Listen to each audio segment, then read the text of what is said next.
Hi, my name is Anil Jaising. I'm an Agile coach and trainer, and I teach Scrum, product management, and DevOps. And today I'd like to share with you what is the product backlog in Scrum and four attributes of a product backlog. A product backlog is a list of requirements of anything and everything you want to do for the product.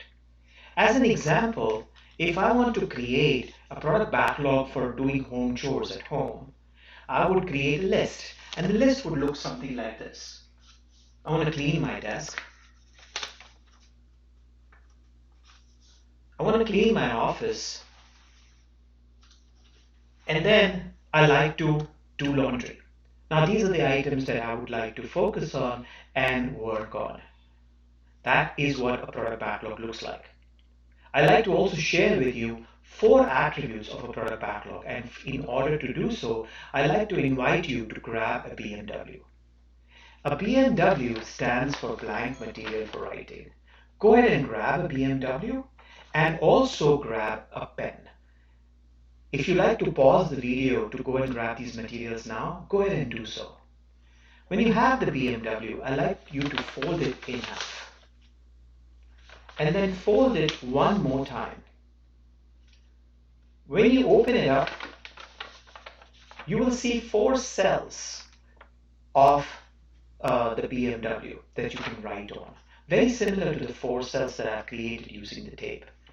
I'd like to invite you to start writing as I share with you the four attributes. The first attribute that I like to share with you is that the product backlog is dynamic. The idea is, as new ideas come in, as things change, the product backlog is changing at all times. I might decide, hey, I'll do all of this work, but I also want to take out garbage. So I just add it to my product backlog. I might delete items. Anyone in the organization can add to the product backlog. The stakeholders could do so, the Scrum team could do so, but the product owner is the only one who's responsible and accountable for ordering the product backlog, deleting items, modifying items, breaking them down into smaller pieces. That's really what the product owner does. And does that to ensure that they provide maximum value to the customer. And that brings me to the second attribute. The second attribute is that the product backlog is ordered to provide the maximum value to the customer. The product owner would look at the value to the customer as well as the size of building the item and then ordering the items in such a way that it provides maximum value as soon as possible to the customer. And that's really the whole idea of it being ordered. A third attribute that I like to share with you is that the product backlog is emergent. What do I mean by emergent?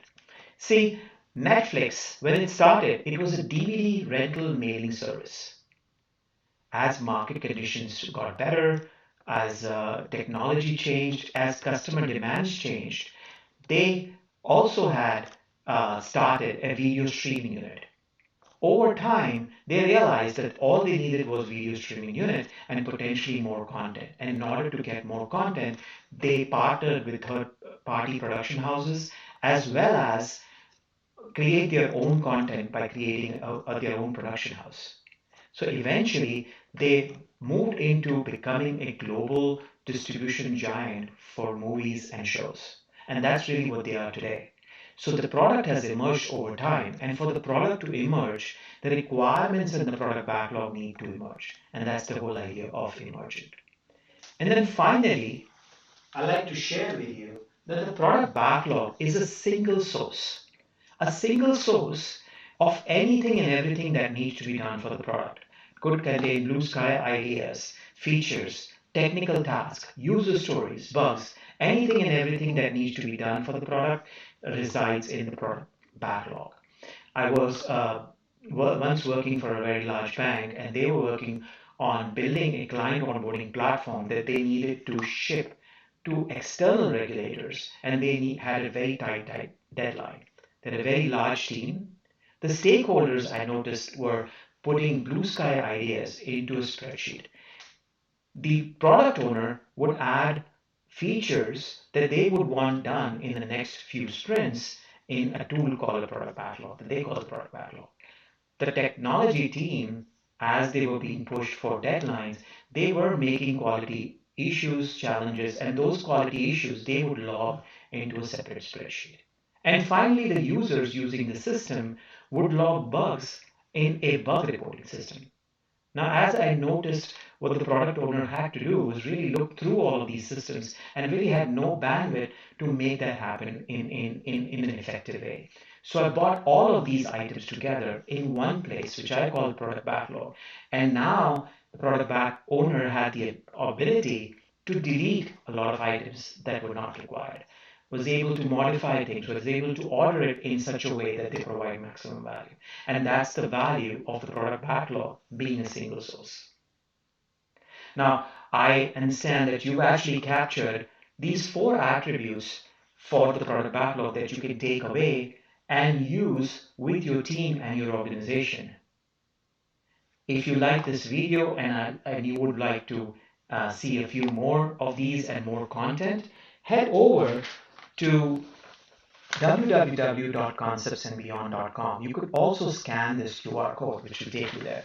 And I regularly record videos, write blogs, and share information that I like to share with my learners for Scrum, product management, and DevOps. See you next time.